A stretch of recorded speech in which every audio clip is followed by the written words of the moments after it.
오늘은 순종하는 자의 특권이라는 제목으로 말씀을 나누기를 원합니다. 순종하는 자의 특권. 여러분도 잘 아시다시피 순종이 제사보다 낫고 듣는 것이 순양의 기름보다 나으니라는 말씀을 기억하실 것입니다. 하지만 이 순종의 사람이 된다는 것은 참으로 힘든 일입니다. 여러분도 이 말씀을 기억하실 텐데, 이것은 사무엘 선지자가 사울 왕에게 했던 말이죠.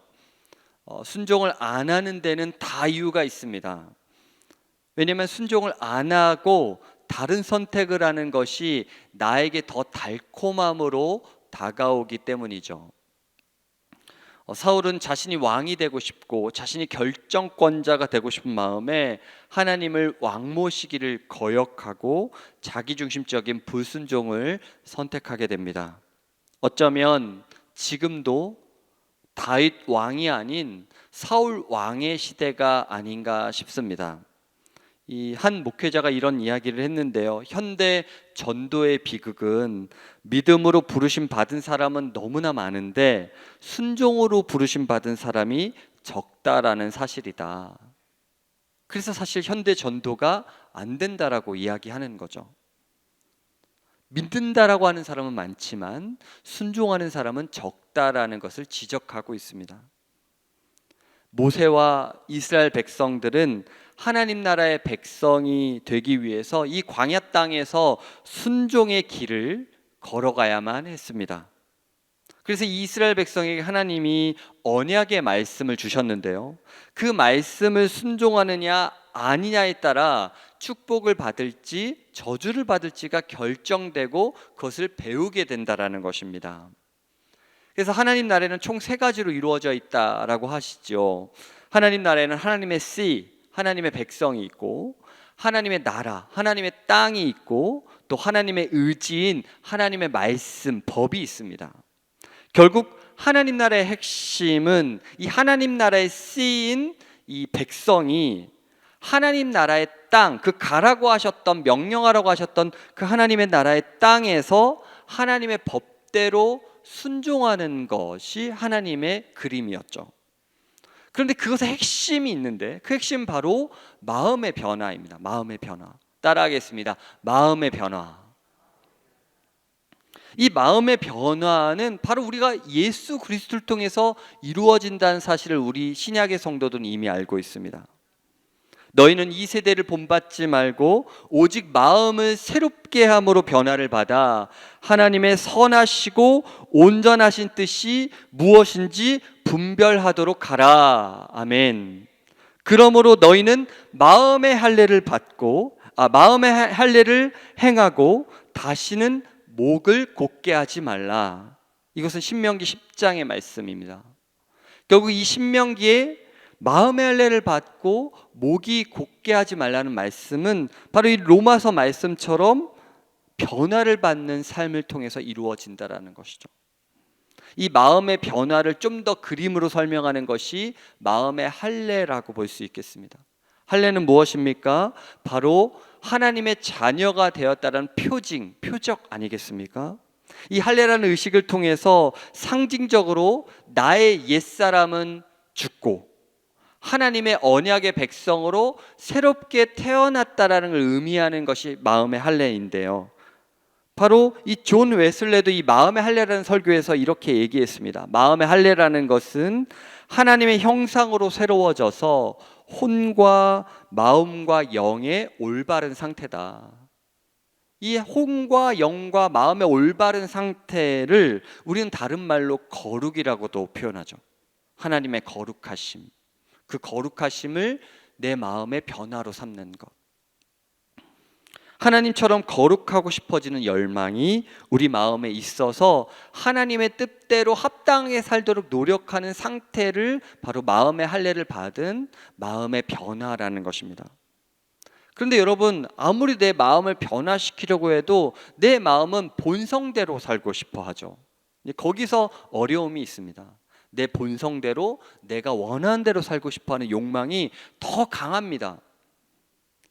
그러면 이것은 어떻게 이루어질 수 있는 것일까요? 바로 성령으로만이 마음의 할례를 받을 수 있는 줄 믿습니다. 할렐루야. 성령으로 마음의 할례, 마음의 변화가 이루어진다라고 우리는 배웠죠. 성령이 임하시면 우리의 마음의 할례를 받아 그 마음에 하나님의 말씀을 기록하게 되는 것입니다. 하나님의 말씀을 내 마음에 새기게 되는 것이죠. 그걸 누가 한다고요? 성령께서 해주시는 사역입니다. 그럴 때에만 순종할 수 있습니다. 오늘 레위기 26장은 성령을 받은 또 성령에 순종하는 그리스도인들이 하나님의 규례와 계명의 말씀에 순종할 걸 기대하면서 하나님의 백성이 순종할 때 받는 복 세 가지를, 그 특권 세 가지를 이야기해 주고 있습니다. 첫 번째 특권은 뭐냐면요, 따라하겠습니다. 말씀에 순종하면 우리의 필요를 채우십니다. 여러분, 이번 주일에 불렀던 찬양에 이런 찬양이 있었는데요, 제목은 비준비하시니라는 찬양이었습니다. 이게 어떤 말씀이냐면 시편 147편 말씀을 그대로 가사로 한 찬양이었는데요, 8절, 그러니까 147편의 8절의 가사입니다. 그가 구름으로 하늘을 덮으시며 땅을 위하여 비를 준비하시며 산에 풀이 자라나게 하시며 라고 합니다. 하나님께서 우리에게 비를 내리시기 이전에 그 구름을 준비하신다라는 거예요. 하나님은 우리에게 구름을 준비하셔서 비를 내리시고 열매를 맺게 하시고 우리의 필요를 채우시는 분이심을 믿으시길 바랍니다. 그것은 누구의 특권이라고요? 순종하는 사람의 특권이죠. 순종하는 사람. 성령으로 마음의 할례를 받아 순종하는 사람들은 하나님이 때를 따라 돕는 은혜를 주실 줄 믿습니다. 저도 이 찬양을 부르면서 하나님이 나를 위해 구름을 준비해 주고 계시는구나, 나에게 구름으로 햇빛을 가려주시고 또 그 비를 내려주시는 것에 감격하며 그 찬양을 읊조리게 되었습니다. 어제도 우리 교육자들이 함께 모여서 식사를 하면서도 미국은 역시 구름이 크다, 역시 미국은 번개도 크고 천둥 소리도 크구나라는 걸 다시 한번 경험하고 고백하였거든요. 미국 땅이든지 어느 땅이든지 우리가 보는 그 하늘의 구름이 큰 줄 믿습니다. 그 큰 구름으로 하나님이 우리에게 내리실 비를 준비하신다라는 것이죠. 그럼 그리스도는, 예수님은 우리에게 뭐라고 말씀하셨습니까? 이 풍요의 상징, 필요를 채우시는 순종을 사실은 마음밭이라고 얘기하셨던 것 같아요. 좋은 땅에 뿌려졌다라는 것은 말씀에 듣고 깨닫는 자가 결실하여 어떤 것은 100배, 어떤 것은 60배, 어떤 것은 30배다. 사실 우리의 필요는 사실 물질의 핵심에 있지 않죠. 진짜 복은 물질에 있지 않은 걸 우리는 너무나 잘 알고 있습니다. 영적인 복이야말로 진짜 복이죠. 그 영적인 복은 어디서 나옵니까? 바로 우리의 마음의 변화에서 나오죠. 하나님의 말씀에 순종하는 사람들은 작은 것에 감사하는 일체의 비결을 배웁니다. 할렐루야. 나에게 복이 많아져서 하나님께 감사하는 게 아니라 작은 것에 감사할 줄 아는 비결을 알기 때문에 순종하게 되고 그 순종을 통해서 복도 받게 되는 것이죠. 전 사실 오늘이 가장 풍요로운 하루입니다. 대부분의 교육자들 동일한 고백을 할 텐데, 내 지난 세월 동안 가장 풍요로운 날은 오늘이다. 그게 우리에게 고백되기를 소망합니다. 아마 우리 모든 성도들도, 새벽을 깨우신 성도들도 그 고백을 할 거예요. 나의 가장 풍요로운 날은 오늘이다. 마음의 할례를 받은 성령 충만한 그리스도인들은 불평과 불만을 내려놓고 하나님, 오늘도 나에게 배불리게 먹이시니 감사합니다라는 고백을 하게 될 것입니다.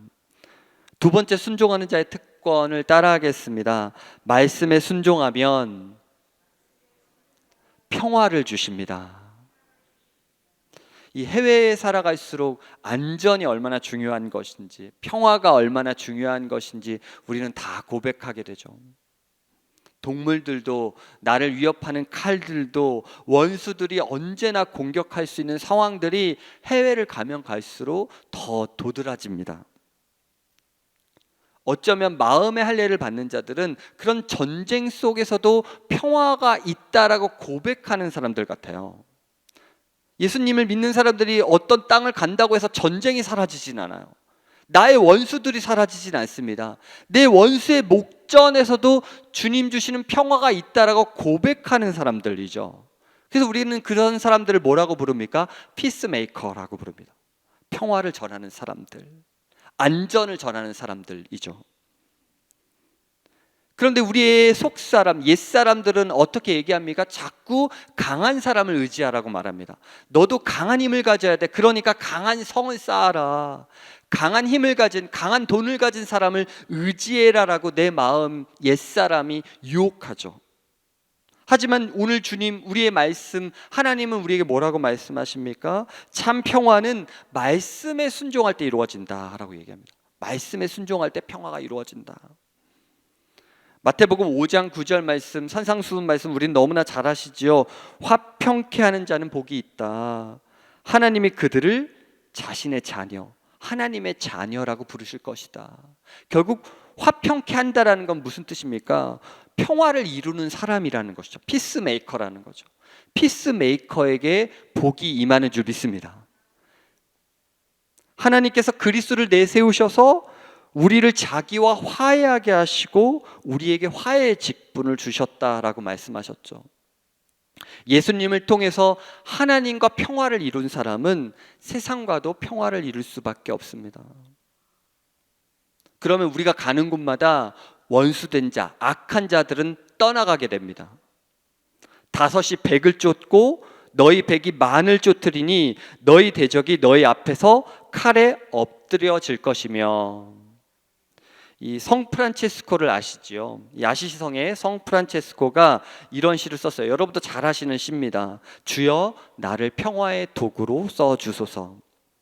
미움에 있는 곳에 사랑을, 다툼이 있는 곳에 용서를, 분열이 있는 곳에 일치를, 의혹이 있는 곳에 믿음을, 그릇됨이 있는 곳에 진리를, 절망이 있는 곳에 희망을, 어둠이 있는 곳에 광명을, 슬픔이 있는 곳에 기쁨을 심게 하소서.